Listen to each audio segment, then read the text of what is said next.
So a family member comes to you and they say, hey, I'm thinking about leaving my career.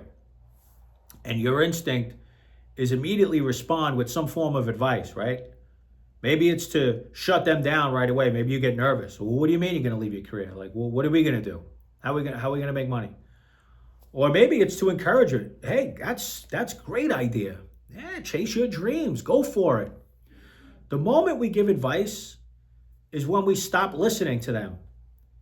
Because fixing, guys, really, it's not helping the situation. Fixing is usually about what's happening within us. It's our discomfort. There's a reason why we either try to encourage them or we try to shut them down.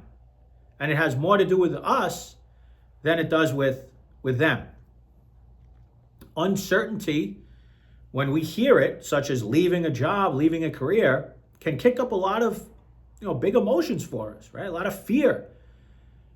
And so when that happens, we can get pretty anxious. And okay, we can understand that.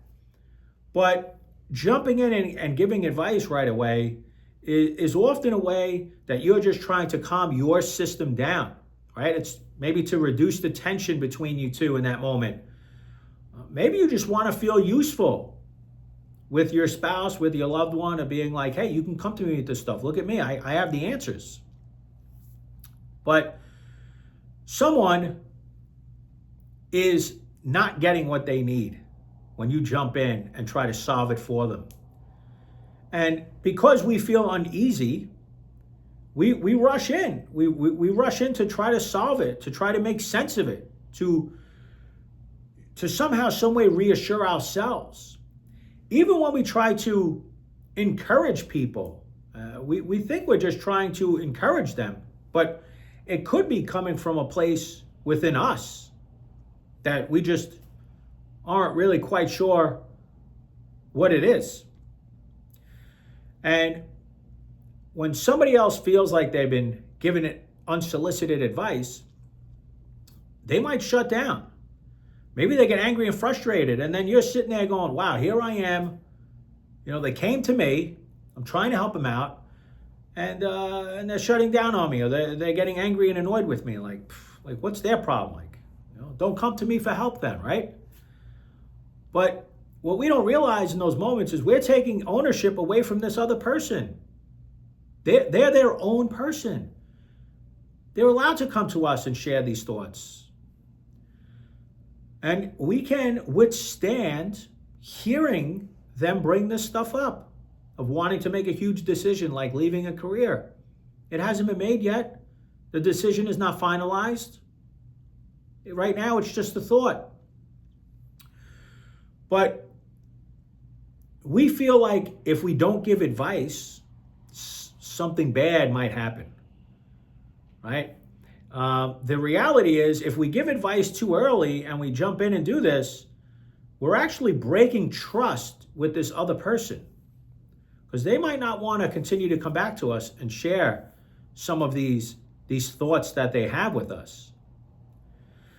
Fixing sends the signal to someone, whether we, subliminally, we don't really know we're doing this, but it's like, hey, I don't trust you that you can make this decision on your own. I don't trust the fact that you're going to make the best decision for us. In fact, I know better than you do. And that's what the other person is getting annoyed and upset over. Not because, you think you're just trying to help. So we want to get away from trying to fix our loved one and just getting curious. I mean, curiosity is where we really build safety and trust within the relationship. I mean, this is where respect is built as well. Your job in that moment is not to decide for them. It's to really is to try to understand where they're coming from with this. So instead of saying things like, that's a great idea, just go ahead and do it, or that's crazy, how are you going to make money? Why would you leave your career? You're putting all this money into the pension. What are we going to do? Like, no, you can't do it. We can just ask things like, what's going on at work lately? What's been happening? How long have you been thinking about switching careers? Is this something new? Have you been thinking about this for a while? What feels off right now? Again, you're just trying to gain information from them. And while you're doing that, yeah, you're gaining information for yourself, but you're also helping them process through where they are in that moment. So instead of, don't quit, let's say your kid wants to quit the baseball team or the basketball team, and you might say something like, no, we don't raise quitters in this house. Like, when it gets hard, you're just going to quit? No, there's no quitting. Or you go in and you say, yeah, you know what? I get it. You don't like it anymore? You don't have to go, buddy. It's okay. We just don't go. We won't go anymore. What's been happening on the team lately? Anything going on that, maybe I don't know about? When did this feeling start? What changed for you? I felt like last 2 weeks you seem to be pretty happy on the team, and now all of a sudden you're telling me you want to quit the team. What changed? Again, we're just trying to find some information out to help ourselves understand what's going on with this person. At the same time, your loved one is going to feel very seen. They're going to feel like you are trying to understand where they're coming from. They're not going to feel judged or that that they're broken because you're trying to fix them. If they didn't ask for advice, it's not our job to give it. Ask questions first. Get curious. Try to learn what it is, that maybe you just don't understand. Less fixing is going to go a long way. And then you pair that with more curiosity, and that's how we build true connection with our loved ones. I mean, when you can have a better conversation with your loved one, it's only going to make the relationship stronger.